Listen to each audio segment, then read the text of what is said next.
Hello friend, back OPD channel में आपका स्वागत है।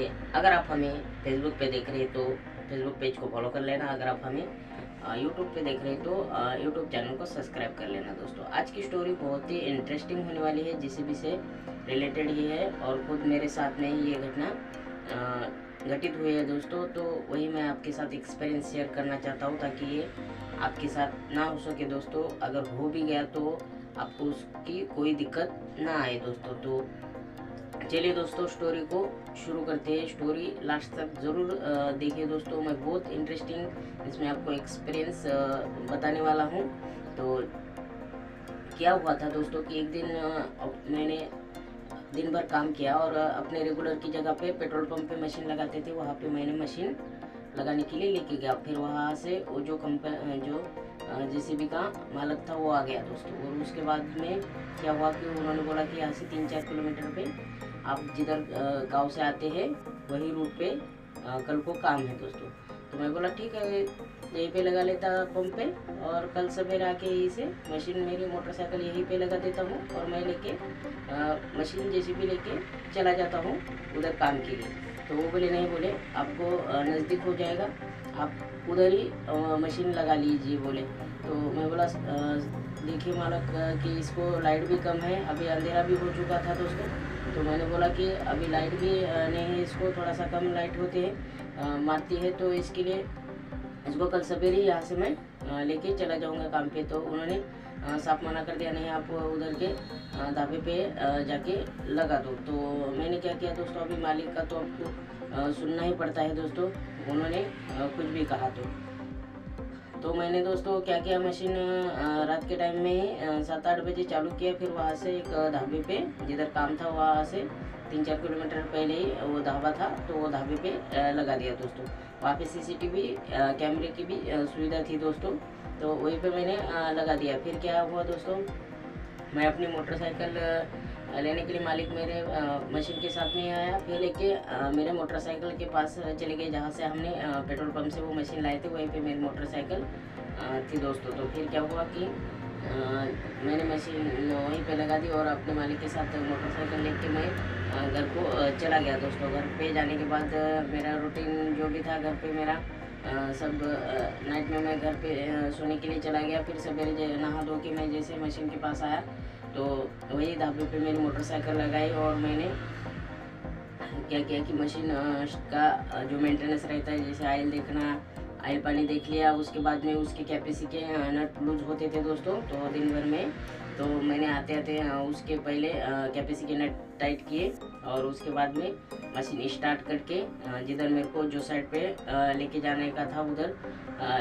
ले जाने के लिए तैयार हो गया दोस्तों। फिर मैंने कम से कम वहाँ से 3-4 किलोमीटर दोस्तों वो मशीन लेके गया। तो आपको लग रहा होगा दोस्तों कि इसमें क्या नया है। तो दोस्तों बहुत ही इंटरेस्टिंग आगे स्टोरी में मेरे साथ में जो घटित हुआ है, बहुत ही आपको आपका एक्सपीरियंस बढ़ा सकता है दोस्तों। तो आगे स्टोरी को देखिए। तो फिर क्या हुआ दोस्तों, जैसे ही वहाँ पे गया तो वो मेरे को वो काम वाला कॉन्ट्रैक्टर मिल गया और वो बोला कि हमें यहाँ पे काम नहीं करना है, हमें थोड़ा आगे जाना है, वहाँ से पाइप उठाना है। पाइप उठाने के बाद यहाँ पे एक रास्ते में जो पुल बन रहा है उसमें वो पाइप डालने हैं दोस्तों। तो हमारे साथ ट्रैक्टर जाएगा ऐसा उन्होंने कह दिया। तो मैं बोला ठीक है। तो वो बोला यहाँ से और आपको 4-5 किलोमीटर आगे जाना है, तो आप चलते रहिए, मैं आपके पीछे ट्रैक्टर लेके आ रहा हूँ। तो मैंने क्या किया कि मैं आगे चला गया दोस्तों। जैसे आगे चला गया तो मेरे को कम से कम 3-4 किलोमीटर जाने के बाद एक पंप लगा दोस्तों, पेट्रोल पंप। तो वहाँ पे मैंने गाड़ी साइड में खड़ी कर दी। अभी तक वो मेरे को दिखाई नहीं दे रहा, क्योंकि जैसे भी ज़्यादा भगती नहीं दोस्तों और मोटरसाइकिल ज़्यादा भगती है ना, तो इसकी वजह से पीछे देख रहा तो कोई भी नहीं दिखाई दे रहा, ट्रैक्टर भी नहीं दिखाई दे रहा। तो मैंने क्या किया दोस्तों, पेट्रोल पंप पे साइड में लगा दी और अपने ऑपरेटर दोस्त लोगों को फ़ोन पे बात करने लगा। फिर वहीं पे कम से कम आधे घंटे में वो कॉन्ट्रैक्टर आ गया और बोला चलो बोला। फिर जैसे मैं आगे चला गया 2-3 किलोमीटर और आगे चला गया, तो उसके बाद में वहाँ पे रोड की साइड पट्टी का काम लगभग अभी समझो 2-4 दिन पहले ही हुआ था। तो साइड पट्टी को मुरूम डालने वाला था और फिनिशिंग कर दी थी दोस्तों। तो फिर क्या हुआ, मैंने साइड अपनी मशीन लगा दी और काम देखने के लिए चला गया कि पाइप कैसे उठाने हैं कैसे नहीं।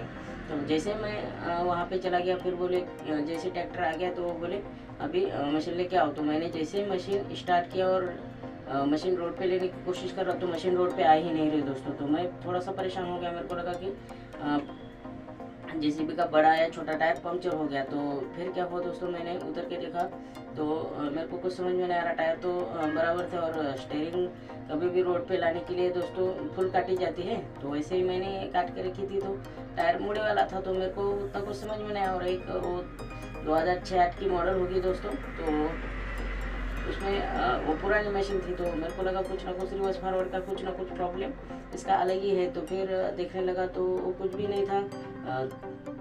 जैसे फिर मैं उतरा नीचे देखने लगा तो टायर भी मुड़ा है। तो फिर मेरे को याद आया कि यार इसका स्टीयरिंग रॉड जो है मिसिंग दिख रहा है। तो फिर मैं भी उतना कंफर्म नहीं था, बहुत दिन हो गए थे मैं नई मशीन ही चलाता था, लेकिन अभी पुरानी मशीन पे मैं ज्वाइन हो गया था दोस्तों। जैसे फिर मैंने क्या किया, कंफर्मेशन के लिए मेरे एक ऑपरेटर दोस्त को फ़ोन लगाया था जो पुरानी मशीन पे फ़िलहाल काम कर रहा था। फिर वो उसको बोला कि मुझे जो धड़ी है उसके स्टीयरिंग रॉड के फ़ोटो भेजो जल्दी से जल्दी, ऐसा ऐसा सिचुएशन हुआ है। तो वो जल्दी से मशीन बंद करके उसने मेरे को व्हाट्सएप पे फ़ोटो डाले। तो फिर देखा तो दोस्तों उसको एक जो अपना रैम रहता है उसको अटैचमेंट एक 40-50 kg का एक रॉड रहता है, स्टीयरिंग रॉड, आपने देखा होगा। तो वो रॉड ही गायब हो चुका था दोस्तों। लेकिन ये इतना समझ में नहीं आ रहा था, मैंने कम से कम 10-11 किलोमीटर मशीन लेके आया था, लेकिन मशीन रास्ते में किधर भी कुछ भी नहीं हुआ। जब वो पॉइंट पे चले गए तभी वो मशीन का समझ में आया और मशीन का वो टायर मुड़ गया और मशीन स्टीयरिंग काम करना बंद कर दिया था दोस्तों। तो आप इतना ही मुझे कमेंट कर दीजिए दोस्तों कि क्या सच में अगर रॉड निकलने के बाद मशीन वो जो पंप रहता है उसके सहारे चल सकती है। तो मेरे साथ तो अभी चली है दोस्तों, अभी आप भी कमेंट में बता दीजिए क्या चल सकती है और आपको कुछ भी इस स्टोरी से सीखने को मिला है तो मुझे ज़रूर से कमेंट कीजिए दोस्तों।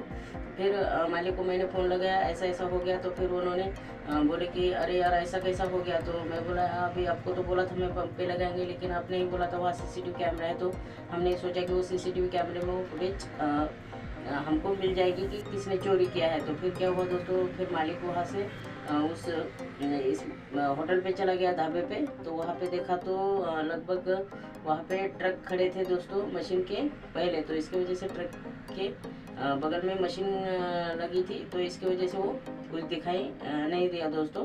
तो इस तरह से वो हमारा स्टीयरिंग रॉड वहाँ से चोरी हो गया दोस्तों।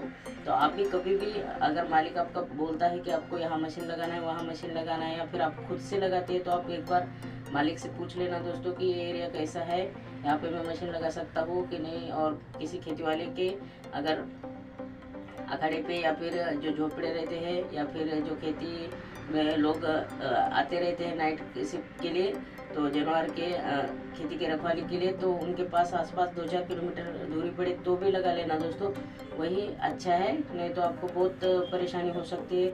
कुछ मालिक आप पे ही आपको ही बोल सकता है कि आपने ही वो चोरी की है। तो इसलिए मैं आपको बताना चाहता हूँ दोस्तों कि आप एक तो मालिक को पहले बोल दीजिए कि मशीन आपके भरोसे मैं लगा रहा हूँ, आगे से इसका कोई भी पार्ट मिसिंग हो गया या चोरी हो गया तो मैं जिम्मेदार नहीं हूँ। तो दोस्तों आपको क्या लगता है, क्या सच में किधर मशीन लगाने के बाद कोई पार्ट चोरी हो जाता है तो क्या इसके लिए ऑपरेटर जिम्मेदार होता है? हाँ दोस्तों, कोई ऑपरेटर, मेरे ख्याल से तो कोई भी ऑपरेटर ऐसा नहीं कर सकता है। हाँ, एक टाइम डीजल बेच सकता है, लेकिन वो ऐसे पार्ट कभी भी चोरी करके नहीं बेच सकते हैं दोस्तों। आपकी क्या राय कमेंट में ज़रूर बता दीजिए दोस्तों। ऐसा आपके साथ कभी हुआ है क्या, ये भी कमेंट में बता दीजिए दोस्तों। अगर आपको इस स्टोरी से कुछ भी एक्सपीरियंस बनने वाला सीखने को मिला तो वीडियो को लाइक कर देना दोस्तों, और अपने जो भी जिस भी ऑपरेटर है, हेल्पर है, उनके साथ इसे ज़रूर से शेयर करना दोस्तों। मिलते किसी और स्टोरी के साथ में।